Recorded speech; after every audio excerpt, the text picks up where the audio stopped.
Buenas noches, mi nombre es María Fernanda Vallejo, soy estudiante de Ingeniería Industrial de la zona sur. El día de hoy paso a explicarles el ejercicio número 1 de la tarea 3 del curso de Física General, construcción de las ecuaciones de movimiento de un sistema dinámico. Escogí la letra B, análisis gráfico 2. Nos dice que una motocicleta de masa igual a 593 kilogramos se mueve en línea recta y experimenta diferentes etapas de movimiento bajo la acción de fuerzas externas. Aquí pues nos pidieron reemplazar con los dos últimos dígitos de la cédula, en mi caso fue 93. Nos dan esa gráfica y los intervalos de tiempo. Entonces nos dice el primer punto: identifica los intervalos de tiempo en los que la motocicleta acelera, se mueve a velocidad constante y desacelera. Entonces, en el intervalo 1, que sería de entre 0 y 4, la motocicleta acelera llegando a 20 metros por segundo. En el intervalo 2 tenemos una velocidad constante y se mantiene sobre 20 metros por segundo. En el intervalo 3, la motocicleta acelera de 20 metros por segundo a 60 metros por segundo, en un tiempo entre 6 y 10 segundos. Y en el intervalo 4, la motocicleta desacelera, es decir, de 50 metros por segundo pasa a 0 metros por segundo. Y esto se da en el intervalo de 10 a 12 segundos. En el segundo punto nos piden calcular la aceleración de la motocicleta en cada intervalo. Entonces, la ecuación que usé para calcular dicha aceleración es esta: aceleración igual a velocidad final menos velocidad inicial sobre tiempo. Aquí la velocidad inicial sería 0 metros por segundo, velocidad final 20 metros por segundo y el tiempo es de 4 a 0.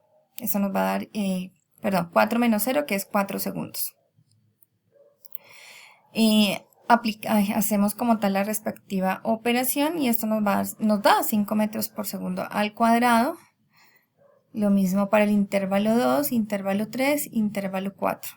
Tenemos en el intervalo 2 0 metros por segundo. En el intervalo 3 tenemos 7.5 metros por segundo al cuadrado y en el intervalo 4 tenemos 25 metros por segundo al cuadrado. En el tercer punto lo que nos piden es calcular la fuerza neta de cada intervalo. Entonces, teniendo en cuenta la segunda ley de Newton. Esta es la fórmula con la segunda ley de Newton, que sería fuerza neta igual a masa por aceleración. Entonces lo hacemos también por cada intervalo. La aceleración la acabamos de obtener en cada intervalo en el punto anterior. La masa es 593 kilogramos. Y aquí lo que hacemos ya es con los datos hacer las operaciones, que sería multiplicar con cada uno de estos intervalos, multiplicarlo por 593, es decir, 593 por 5, que nos da 29,2965 newton, 593 por 0, que nos da 0, 593 por 7,5, que nos da 4.447,5 newton, y 593 por menos 25, que nos da menos 14.825 newton. Aquí le falta colocar el menos. Bueno, y la pregunta es, esta es la respuesta pues a lo que nos preguntan acá en el punto 3, que nos dice ¿por qué la fuerza neta es 0 en uno de los intervalos? Entonces, dando respuesta a la pregunta, la fuerza neta es 0 en el intervalo 2 porque la aceleración es 0 metros por segundo al cuadrado. Significa que la motocicleta se mueve a una velocidad constante de 20 metros por segundo y no requiere fuerza neta para mantener la aceleración, ya que no hay cambio en el estado de movimiento. En ese estado, la suma de todas las fuerzas externas, motor, fricción, resistencia al aire, se anula. Entonces, por eso es 0. En el cuarto punto, nos piden graficar la fuerza neta en función del tiempo. Entonces, para ello tomamos los los intervalos de tiempo que tenemos, la fuerza neta, que fue la que calculamos en el punto anterior en cada intervalo, y esta es la gráfica que nos queda. Entonces, aquí en este primer intervalo la velocidad es positiva, es constante. En este segundo intervalo la velocidad es constante y no hay fuerza neta, por eso aquí tenemos un 0. En el tercer intervalo la aceleración es positiva con más intensidad, con una fuerza, es decir, hay un poco más de intensidad en la fuerza. Y aquí en el último intervalo hay una desaceleración, es decir, un frenado. Entonces, por eso cae acá, digamos, en el eje negativo. Bueno, el siguiente punto nos pide calcular el área bajo la curva de velocidad en función de tiempo. Entonces, en el intervalo 1, la velocidad aumenta linealmente desde 0 hasta 20 metros por segundo. Por lo tanto, el área es un triángulo. La forma que utilicé es área igual a un medio por base por altura. Y observemos aquí en la gráfica. Este es el primer intervalo, que aquí se forma un triángulo. En el intervalo 2, vamos a verlo así para poderlo ver mejor. La velocidad es constante a 20 metros por segundo, el área es un rectángulo. Entonces aquí observamos la gráfica y vemos que es un rectángulo. Y la ecuación utilizada es área igual a base por altura, que nos va a dar 40 metros una vez hagamos la operación.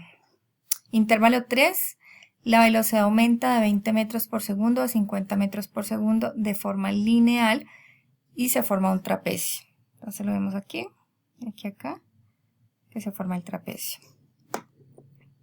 En el intervalo 4 la velocidad disminuye linealmente de 50 metros por segundo a 0 metros por segundo y lo que se forma también es un triángulo. Aquí lo vemos, utilizamos la misma fórmula que en el intervalo número 1, esto nos da 50 metros. Y finalmente lo que hacemos es sumar todas las áreas para hallar el desplazamiento total, nos va a dar 270 metros.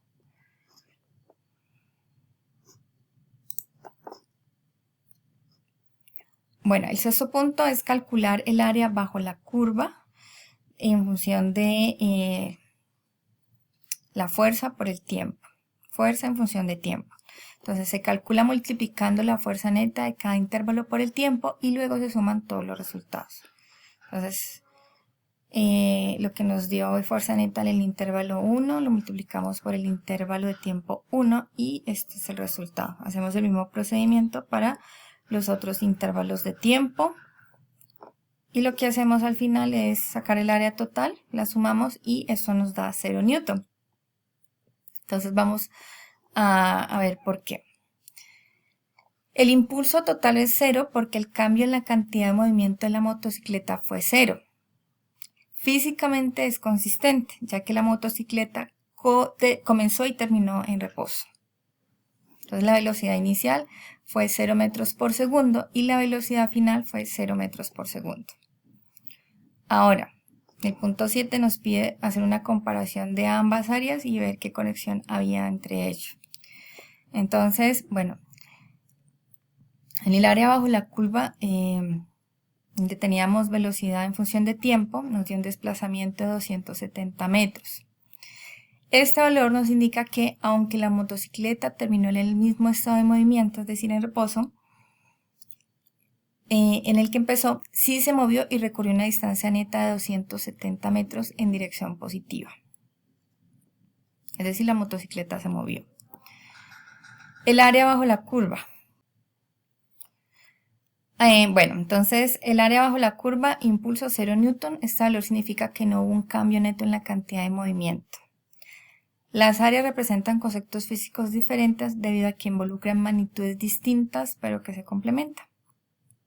Entonces, el área, velocidad en función de tiempo relaciona cinemática, es decir, movimiento, y mide cuánto se desplazó la motocicleta. El área, fuerza en función de tiempo, relaciona dinámica, es decir, fuerza y masa, y controla el cambio de la velocidad por efecto de la fuerza, es decir, esto es un impulso. Aunque el impulso total sea cero, el desplazamiento puede ser distinto de cero porque durante los intervalos con velocidad la moto sigue avanzando. Muchas gracias.